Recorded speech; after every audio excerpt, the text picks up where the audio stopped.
Alstom, les représentants du gouvernement se retrouvent à l'Élysée.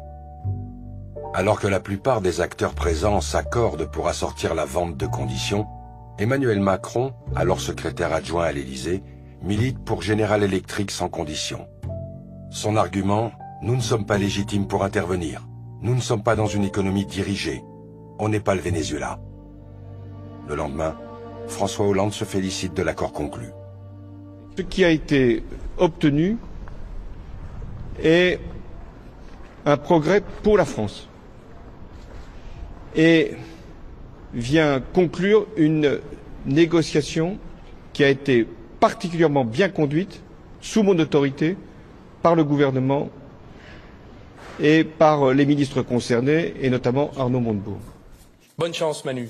2 mois plus tard, Emmanuel Macron remplace Arnaud Montebourg au ministère de l'économie, en charge du dossier Alstom. La nationalisation partielle impulsée par Arnaud Montebourg s'envole avec lui. Alstom semble désormais libre de revendre entièrement ses activités du secteur énergie.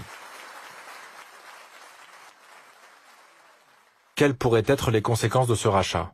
Depuis 50 ans, la France a fait le pari du nucléaire. Aujourd'hui, nous avons 58 réacteurs qui produisent 75% de notre énergie nationale. Ces centrales représentent donc les 3/4 de notre production électrique. Chacun de ces réacteurs est composé de 2 parties. La première est le réacteur nucléaire, conçu par Areva, qui est la partie soumise à la radioactivité. La deuxième est la partie dite conventionnelle, fabriquée par Alstom, composée de la fameuse turbine Arabelle. Ces centrales sont exploitées par EDF. À travers ces 3 sociétés, la France avait donc le rare privilège de disposer d'une filière nucléaire complète. Notre autonomie énergétique est désormais remise en question. On a perdu un élément de contrôle de notre sécurité nationale sur le plan nucléaire. Rien que ça me paraît déjà quelque chose d'énorme. On aura une offre nucléaire bancale, puisqu'il nous manquera le turbo-alternateur, qui lui est propriété de General Electric aujourd'hui, alors que c'est nous qui l'avons développé, que c'était une technique qui était utilisée par 50% de l'industrie nucléaire mondiale, et nous l'avons vendue pour une bouchée de pain à General Electric, alors qu'elle était constitutive de ce qu'on peut dire la filière nucléaire française. On ne peut pas dire j'ai une filière française si jamais nous n'avons pas Arabelle, c'est absurde. Indirectement, ça va poser des problèmes à l'exportation. C'est-à-dire qu'à partir du moment où nous allons être en situation de vendre des centrales nucléaires clés en main à l'étranger, eh bien que vont nous dire les clients en disant peut-être qu'une partie du savoir-faire est français, une grande partie du savoir-faire est français. Mais dans votre système, là, vous nous proposez des turbines Alstom. Or, Alstom est entre des mains américaines. Quelle garantie avons-nous, Chinois, quelle garantie avons-nous, Russes, pour prendre un exemple, d'avoir demain des pièces de rechange, des études de modernisation pour augmenter la durée de vie de nos turbines, qui nous dit que les Américains ne refuseront pas de les livrer. Confier la fabrication d'un composant majeur de nos centrales à General Electric réduit inévitablement notre liberté d'exportation. Durant son bras de fer avec Patrick Cron, Arnaud Montebourg lançait déjà l'alerte. Donc la turbine Arabelle, par ailleurs, si elle passait sous contrôle américain, je ne suis pas certain que nous rencontrions autant de succès auprès d'autres pays auprès desquels nous avons aujourd'hui la sympathie vis-à-vis de notre industrie nucléaire qu'aujourd'hui. Si du temps des 30 Glorieuses et du temps du général de Gaulle, on a voulu monter une industrie nucléaire française, c'était pas simplement parce qu'on embrassait les Américains sur la bouche. C'est tout simplement qu'on savait que de toute façon, leurs intérêts sont pas les nôtres. Si vous voulez ensuite exporter à l'étranger et que vous êtes pieds et mains liés dans des intérêts étrangers, vous pouvez compter sur les Américains pour vous mettre des bâtons dans les roues. C'est ce que nous voyons aujourd'hui sur l'Iran, dans un autre domaine industriel, celui des avions. Donc tout cela montre que si vous commencez à laisser passer sous des mains étrangères avec des objectifs de politique et de stratégie d'influence, voire même d'impérialisme américain, eh bien là vous perdez effectivement le contrôle d'une partie de votre indépendance. Une indépendance déjà mise à rude épreuve.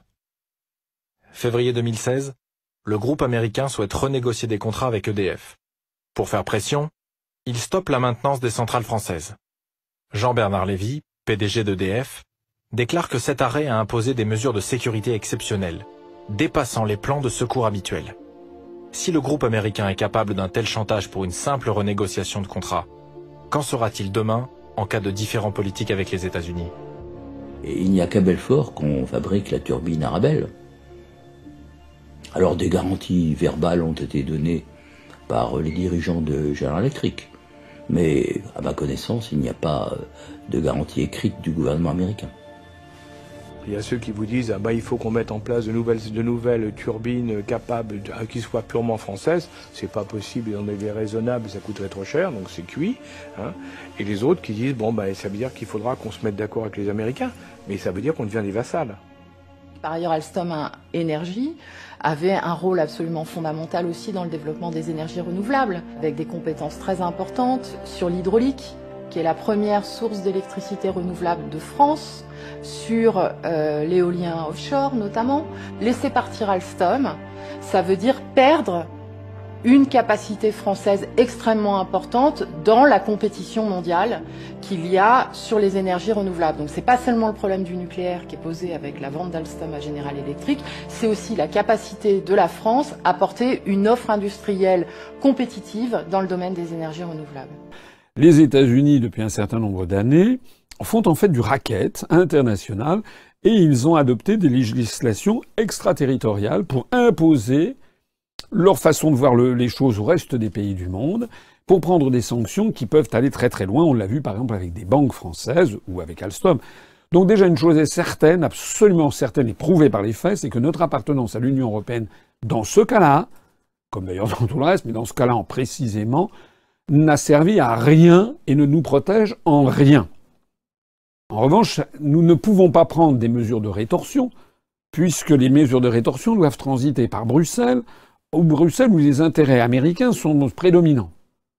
Donc, sortant de l'Union européenne, nous pourrons prendre des mesures de rétorsion. Alors, évidemment, on va me dire la France est petite par rapport aux États-Unis. Oui, mais il n'est pas, comment dirais-je, interdit d'être intelligent. On peut très bien avoir une réflexion pour savoir quelles seraient les mesures de rétorsion que nous prendrions contre les États-Unis. Et puis, rien ne nous empêcherait de faire alliance avec un nombre croissant de pays du monde qui en ont ras-le-bol de l'impérialisme américain. Je suis persuadé, par exemple, que la France pourrait prendre langue avec la Russie, la Chine, l'Inde, le Brésil, et l'Afrique du Sud, etc., pour voir comment les BRICS, où la France pourrait se joindre, pourraient, et là ça fait du monde, parce que Inde, Chine, Russie, Brésil, etc., on doit avoir au moins 50 ou 55% de la population du globe. Et qui pourrait damer le pion à ces législations extraterritoriales américaines. Vous écoutez, ça suffit comme ça. Si vous voulez jouer à ce petit jeu, nous, on va se coaliser contre vous pour faire entendre raison. Voilà. Donc je pense que nous trouverons certainement les moyens. En tout cas, une chose est certaine, c'est qu'on ne peut pas faire pire qu'en ce moment. Et par ailleurs, il n'est jamais mention quand même d'éléments essentiels et que j'ai rappelé, c'est-à-dire la politique des traités européens.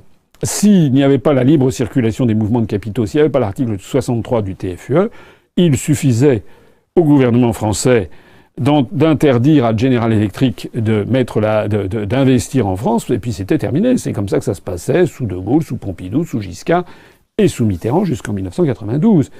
S'il n'y avait pas eu également la décision de la Commission européenne de demander une privatisation partielle d'Alstom il y a un certain nombre d'années, de 2004, et notamment Bouygues avait pris 21% du capital, et si Bouygues n'avait pas ensuite voulu se défaire de ce capital, nous n'en serions pas là non plus. J'ai donc rappelé un certain nombre de vérités, ou souligné, notamment le rôle des traités européens, le rôle délétère également de la construction européenne.